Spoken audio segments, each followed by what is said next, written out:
हमारे अति सचिव और बाकी उपस्थित राज्यों के और केंद्र के अधिकारीगण, तो सबसे पहले मैं आप सभी का बहुत उष्मा और हृदय के भाव के साथ स्वागत करना चाहता हूं, क्योंकि आज का ये सम्मेलन आने वाले दिनों में इस देश के सहकारिता के इतिहास को एक नए मकाम तक, नए पड़ाव तक ले जाने वाला सिद्ध होने वाला है। हमारे यहाँ सहकारिता ये कोई नया विचार, नया कंसेप्ट नहीं है। 125 साल पुराना हमारे यहाँ ये विचार भी है, गतिविधि भी है, संस्कार भी है। परंतु कोई भी गतिविधि हो, अगर 50 साल के बाद उसके समय के अनुकूल हम बदलाव नहीं लाते हैं तो धीरे धीरे वो गतिविधि कालबाह्य हो जाती है। मुझे लगता है कि सहकारिता क्षेत्र में भी समयानुकूल जो बदलाव होने चाहिए थे वो नहीं हुए हैं और हम थोड़े पिछड़े हैं।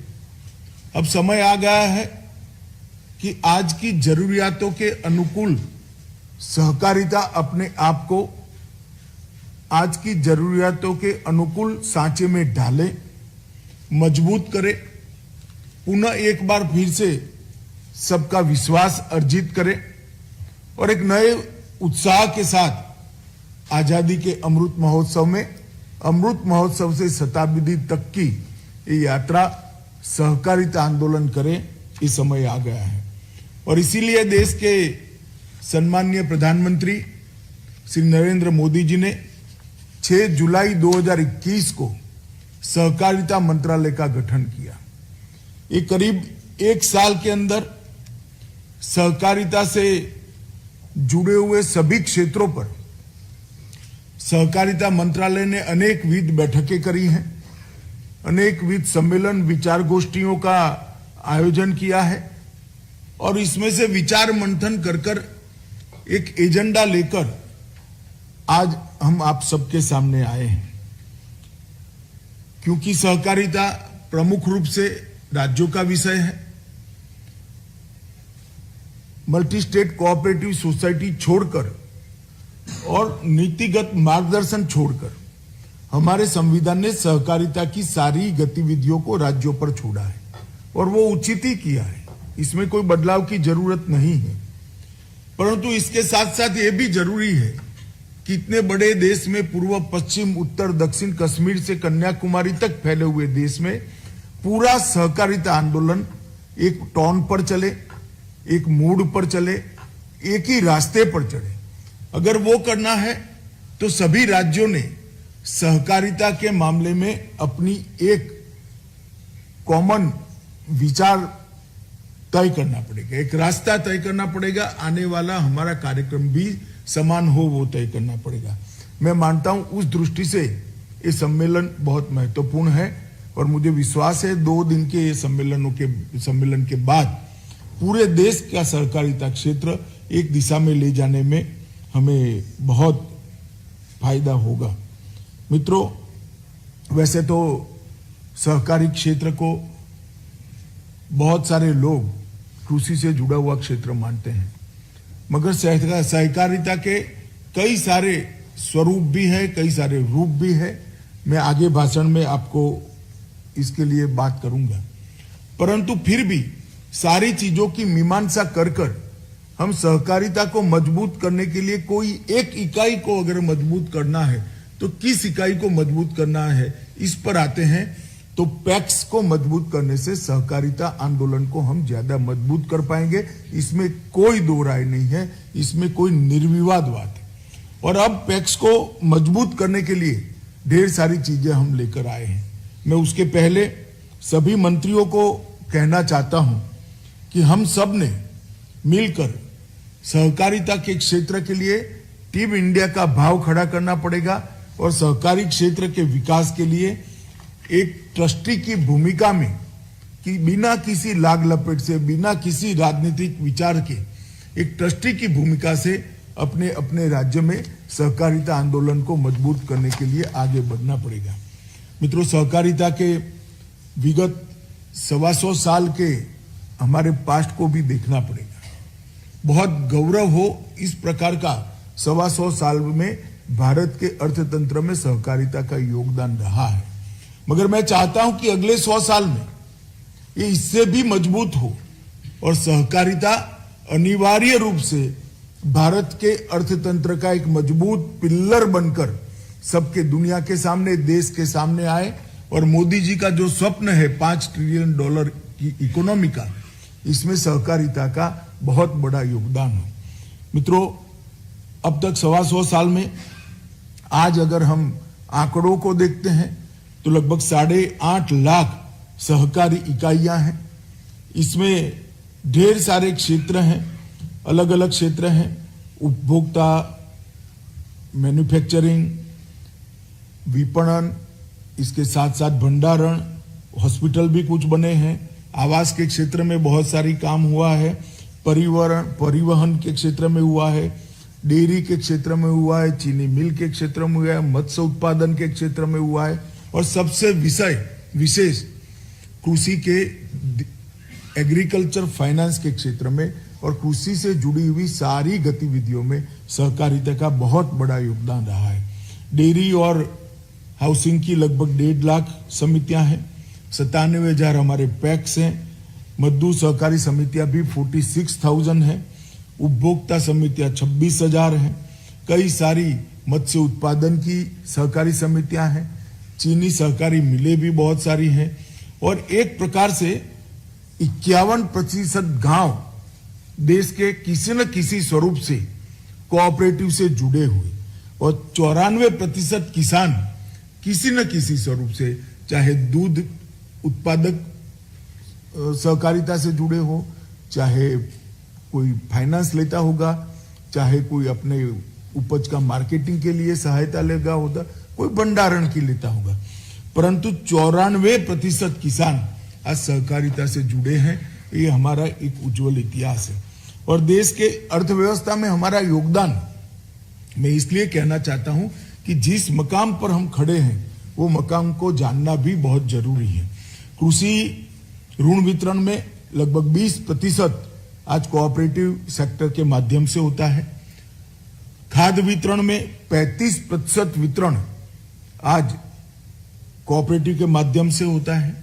खाद्य के उत्पादन के क्षेत्र में लगभग 25% खाद्य उत्पादन कोऑपरेटिव के माध्यम से होता है।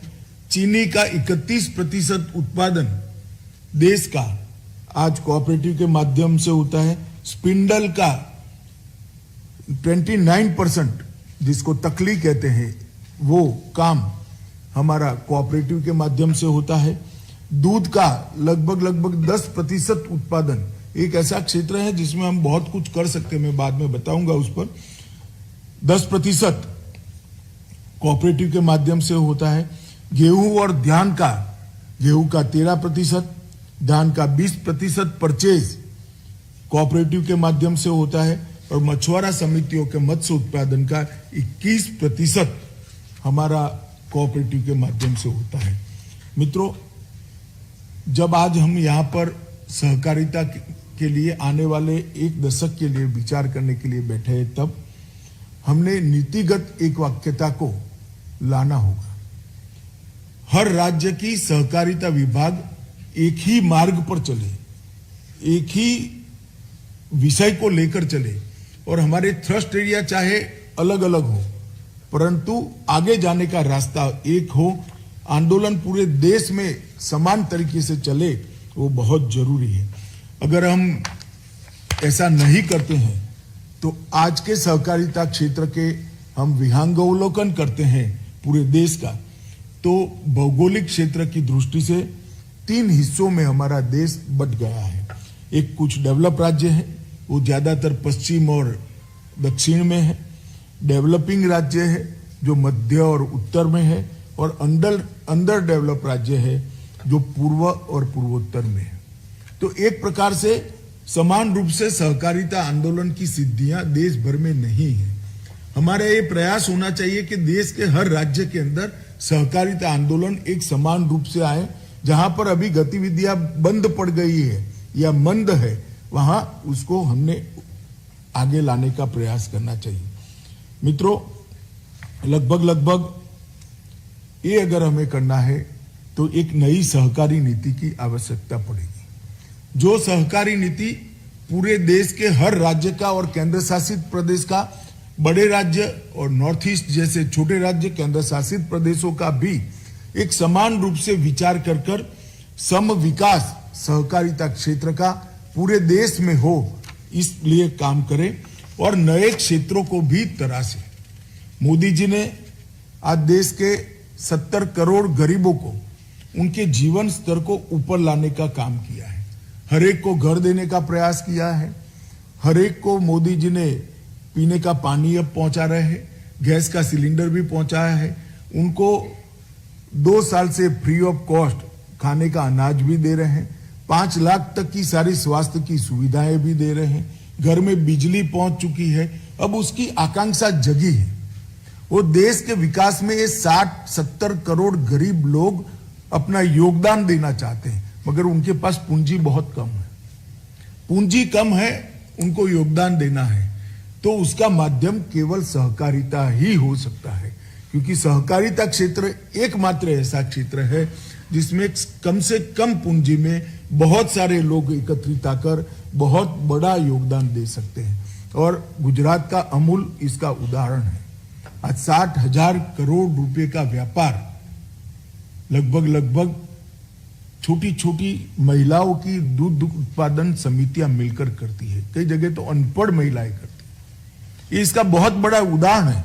तो देश के ये 70 करोड़ लोग जो अब आकांक्षा से भरे हुए हैं, उनको आगे बढ़ना है, देश के विकास में योगदान करना है, इसको हम सहकारिता के माध्यम से जोड़ें।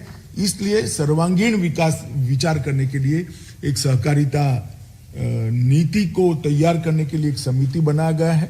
सभी राज्यों का उसमें प्रतिनिधित्व है और हमारे देश के पूर्व उद्योग मंत्री और सहकारिता क्षेत्र में जिन्होंने बहुत बड़ा काम किया है, ऐसे सुरेश प्रभु जी को उसका अध्यक्ष बनाया है और उनकी अध्यक्षता में आप सभी से सार्थक चर्चा कर इस सहकारी नीति के दस्तावेज को हम फाइनलाइज करेंगे। मित्रों, हमारा उद्देश्य होना चाहिए कि मास प्रोडक्शन ये देश के लिए जरूरी है।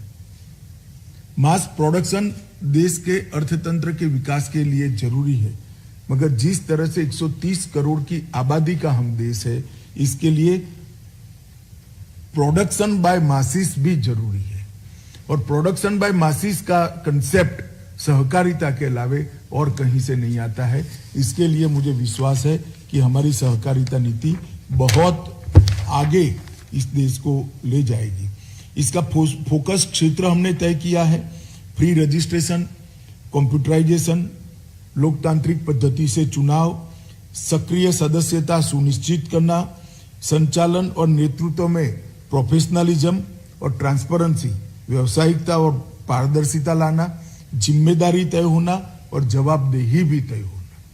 अगर ये हम करते हैं तो ढेर सारे हमारे अभी जो दूषण सहकारिता में घुसे हुए दिखाई पड़ते हैं, उसको हम परिवर्तित कर पाएंगे। इसके साथ साथ प्रभावी मानव संसाधन नीति, जिसमें पारदर्शिता से भर्तियां हो, बुनियादी ढांचे का सशक्तिकरण, टेक्नोलॉजी का उपयोग और टेक्नोलॉजी के उपयोग के लिए नीति, नियम और दिशा निर्देश तीनों को हम समाहित करना चाहते हैं। युवाओं और महिलाओं की भागीदारी सहकारिता क्षेत्र में विशेष रूप से हो तो सहकारिता को एक लंबा आयुष्य मिलेगा, ऐसा मेरा मानना है। बाहरी व्यापार जगत से भी जुड़ाव करना पड़ेगा और प्रतिस्पर्धा के सभी मानांकों को रीच करना पड़ेगा। अब हम प्रतिस्पर्धा से बच नहीं सकते। कोऑपरेटिव को अब स्पर्धा के साथ टिकने का, स्पर्धा के साथ जीने का एक स्वभाव बनाना पड़ेगा, तभी जाकर कोऑपरेटिव आगे आएगा। इसके साथ साथ कुछ नए आयामों को भी हम तराशना चाहते हैं, जैसे insurance, health, tourism, processing, storage और सर्विसेज। ये ऐसे एरिया है जहां पर कोऑपरेटिव के माध्यम से हम काफी कुछ कर सकते हैं और हम करना भी चाहते हैं। और इसके लिए सबसे पहले हम एक मॉडल पैक्स के लिए एक मॉडल एक्ट मॉडल उसका संविधान यहां से आप लोगों को भेजेंगे। इस पर आप सबसे चर्चा हो चुकी है, सबके अभिप्राय भी आ चुके हैं। जितने भी स्टेक होल्डर्स थे इनके साथ चर्चा होने का काम पूरा हो गया है। ये मॉडल बायलॉज आपको भेजेंगे, इससे पैक्स का कंप्लीट रिवाइवल संभव होगा। पैक्स को मल्टीपर्पज बनाना पड़ेगा।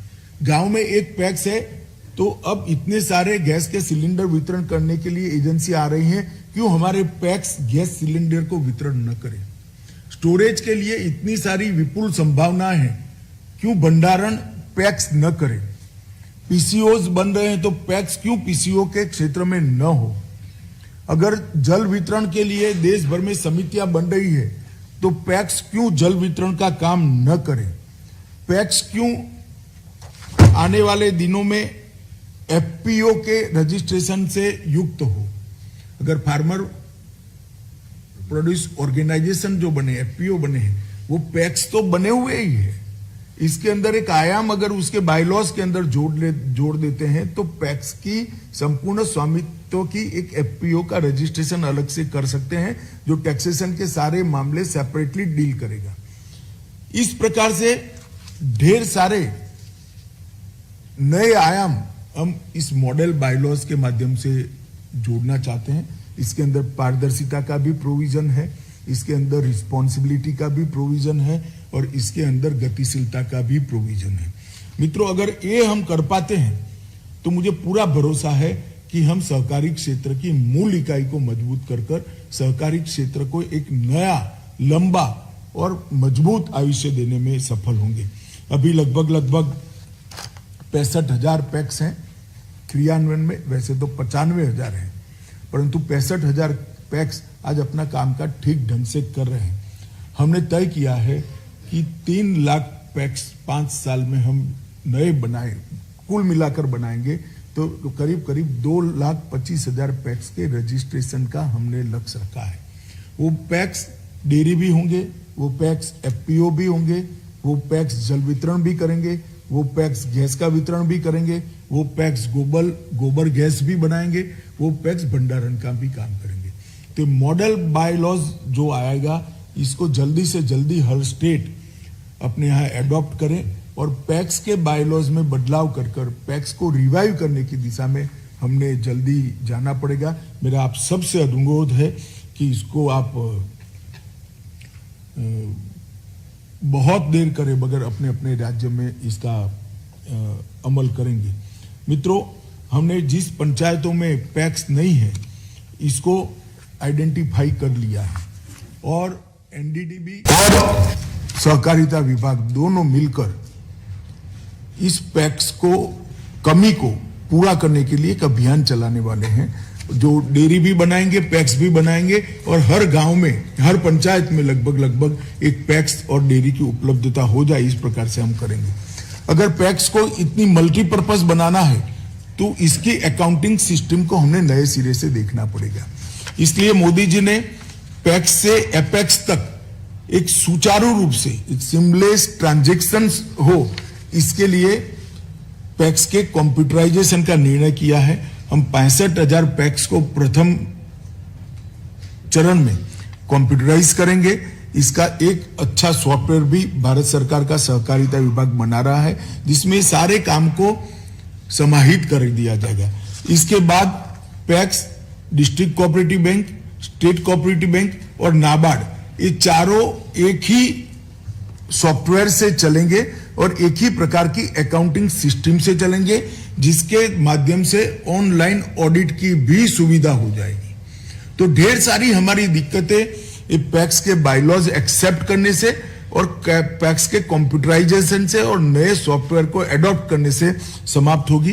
ये सॉफ्टवेयर जो होगा देश की सभी भाषाओं में उपलब्ध होगा, जिससे हर राज्य अपने पैक्स का कारोबार अपने राज्य की भाषा में कर पाएगा।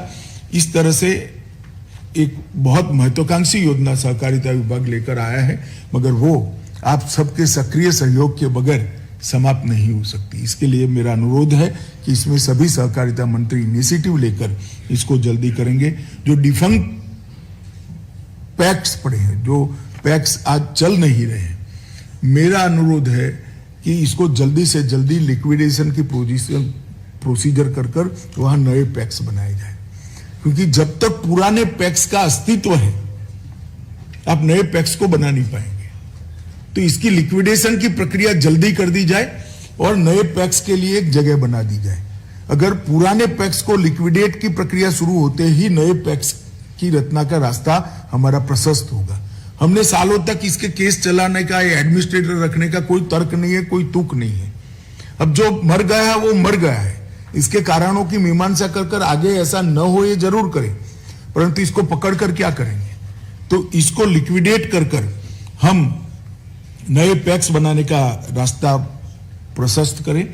एक अभी नीतिगत विचार भी हम कर रहे हैं कि अभी पैक्स सिर्फ शॉर्ट टर्म फाइनेंस कर रहे हैं, पैक्स मध्यम फाइनेंस और लॉन्ग टर्म फाइनेंस भी करे, भले खेती बैंक के माध्यम से करे, परंतु इसके लिए भी पैक्स को अधिकृत करने का एक यहां पर विचार चल रहा है। आप लोगों से चर्चा कर ये बदलाव में भी हम आगे बढ़ेंगे।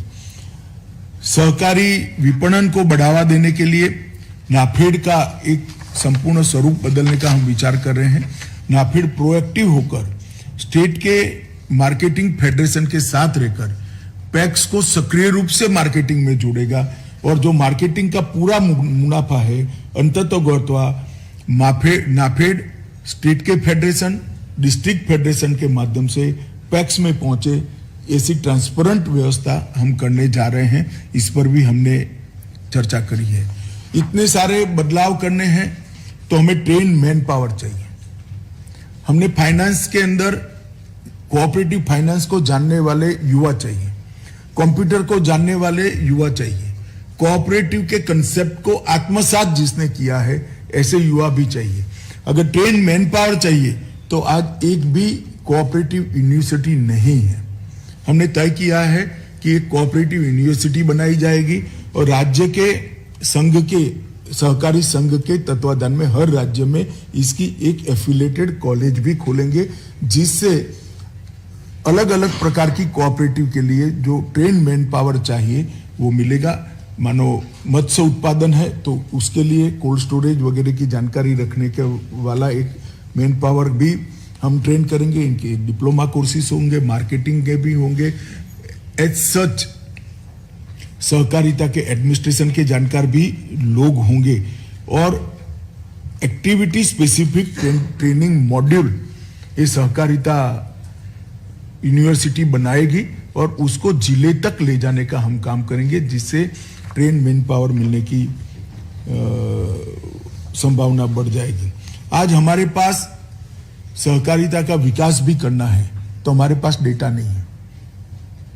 सागर किनारे के कितने गांव में मत्स्य उत्पादन की सहकारिता की कोऑपरेटिव सोसाइटी नहीं है, हमारे पास कोई डेटा नहीं।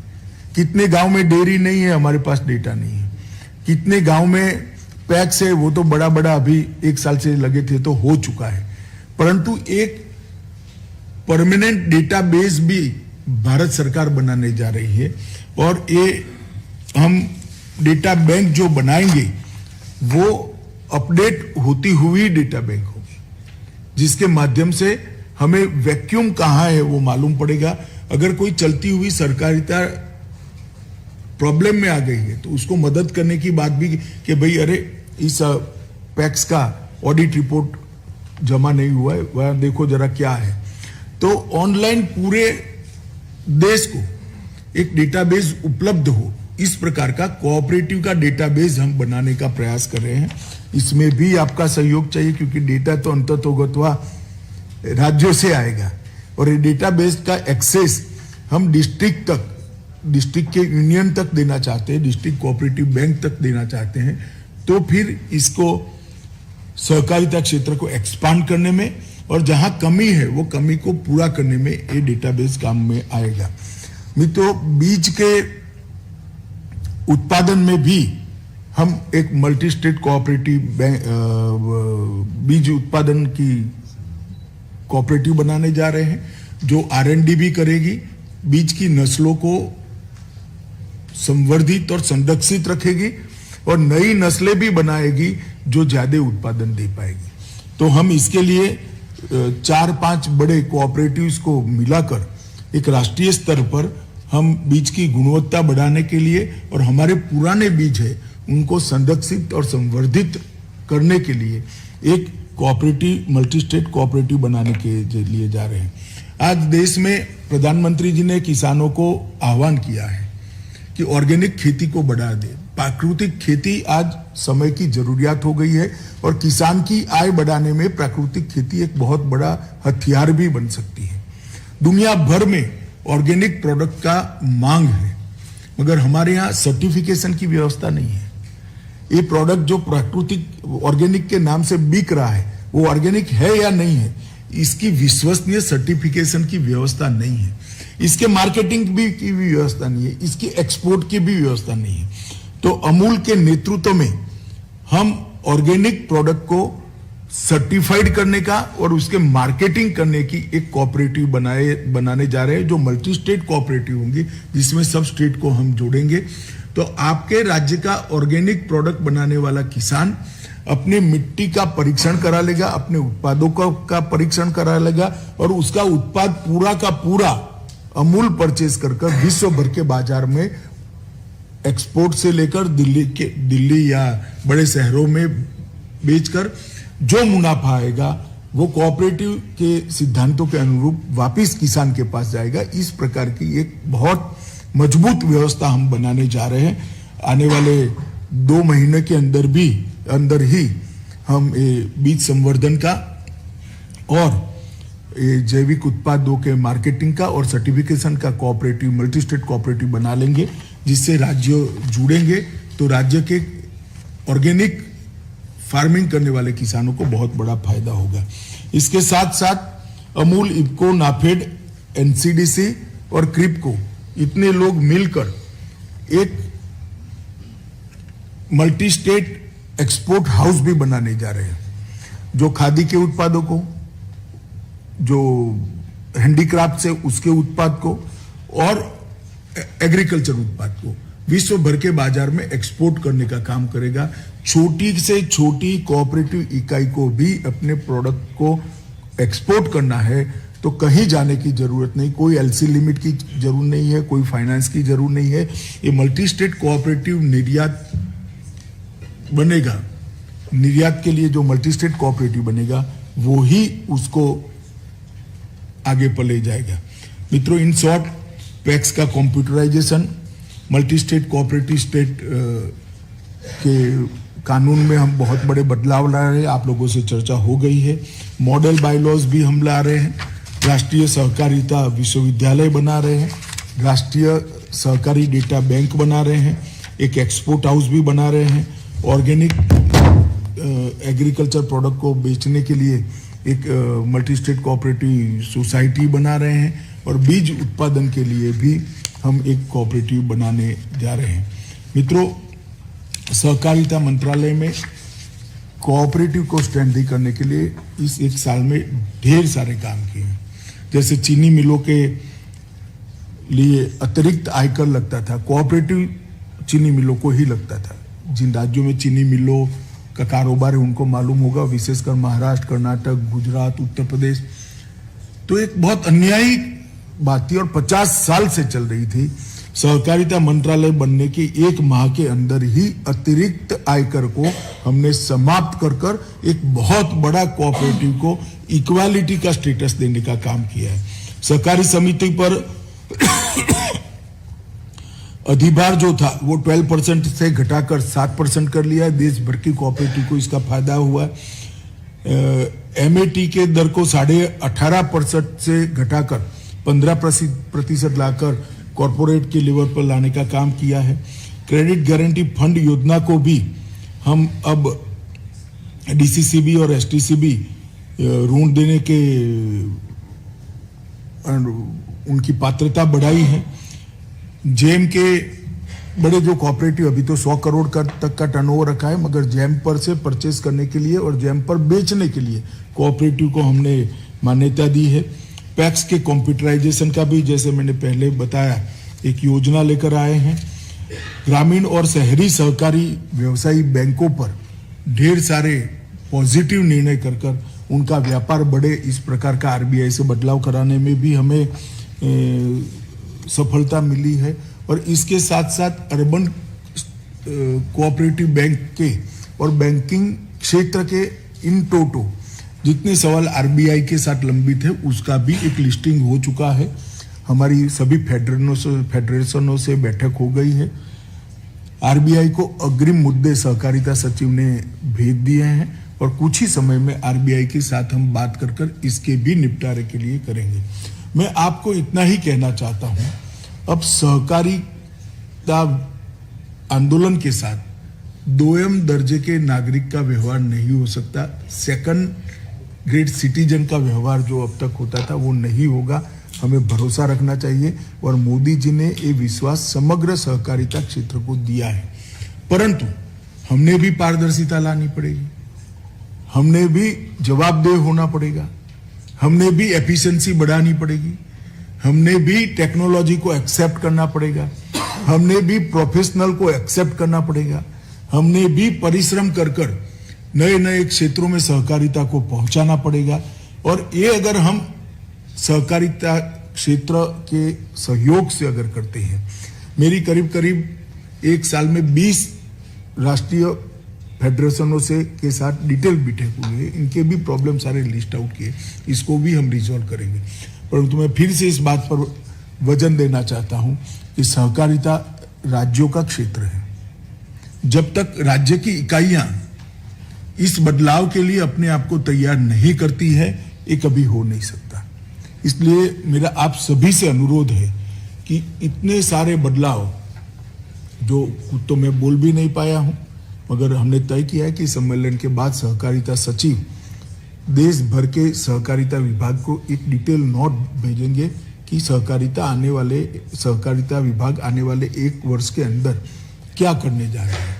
तो ये रोड मैप को राज्य भी एडॉप्ट करे और ये रोड मैप के अंदर आपका योगदान हो, तभी जाकर सहकारिता को ताकत मिल सकती है। इसमें कहीं पर भी किसी भी प्रकार की राजनीति की कोई गुंजाइश नहीं है। ढेर सारा क्षेत्र ऐसा है जहां आप बहुत सारा अचीव कर सकते हैं और सहकारिता का मूल सिद्धांत कॉरपोरेट जो कंट्रीब्यूट करते हैं देश की अर्थतंत्र के अंदर, इसका मूल सिद्धांत है बहुत सारे लोग काम करते हैं और एक व्यक्ति को इसका मुनाफा जाता है, कुछ व्यक्तियों को मुनाफा जाता है। यहाँ बहुत सारे लोग काम करते हैं और मुनाफा बहुत सारे लोगों को मिलता है। तो आर्थिक विकास सम विकास हो, इसके लिए बहुत जरूरी है। तो मेरा आप सबसे अनुरोध है कि ये 2 दिन की हमारी जो कार्यशाला है, और कल भी सचिव के साथ आपके अधिकारी भी बैठने वाले हैं पूरे दिन, जिसमें प्रेजेंटेशन भी होंगे, ये सारी चीज़ों पर क्वेश्चन आंसर भी होंगे, आपकी जिज्ञासा समाधान का भी इसमें रास्ता रखा हुआ है। और ये सारी योजनाओं को राज्य में किस तरह से आगे ले जाना, इसका रोड मैप भी हम बना सकते हैं। तो मेरा आप सबसे अनुरोध है कि रोड मैप को आपका राज्य अडॉप्ट करे और इस दिशा में हम आगे चले जाए। और कृपया कहीं पर भी आपको लगे कि इसमें किसी भी प्रकार का पॉलिटिकल विचार है तो देर करे बगैर, मंत्रियों से मेरा अनुरोध है, सीधा मुझको बात करेगा। मैं यहीं से कह देता हूं, ये आपकी भ्रांति होगी। हमारा कोई आशय कहीं पर भी राजनीति करना नहीं है। कोऑपरेटिव क्षेत्र को अगले 100 साल के अंदर एक मजबूत पिल्लर अर्थतंत्र का बनाकर देश के करोड़ों गरीबों के कल्याण के अलावा इसका कोई उद्देश्य नहीं है। मुझे विश्वास है कि आप लोगों का सहयोग मिलेगा। आप सब यहाँ आए हैं, मनोयोग के साथ आज पूरा दिन हम चर्चा करेंगे, कल अफसर भी चर्चा करने वाले हैं और ढेर सारे फैसले लेकर हम अपने अपने राज्य में जाएंगे और इसको इम्प्लीमेंट करने में अपना योगदान देंगे। सबका बहुत बहुत धन्यवाद।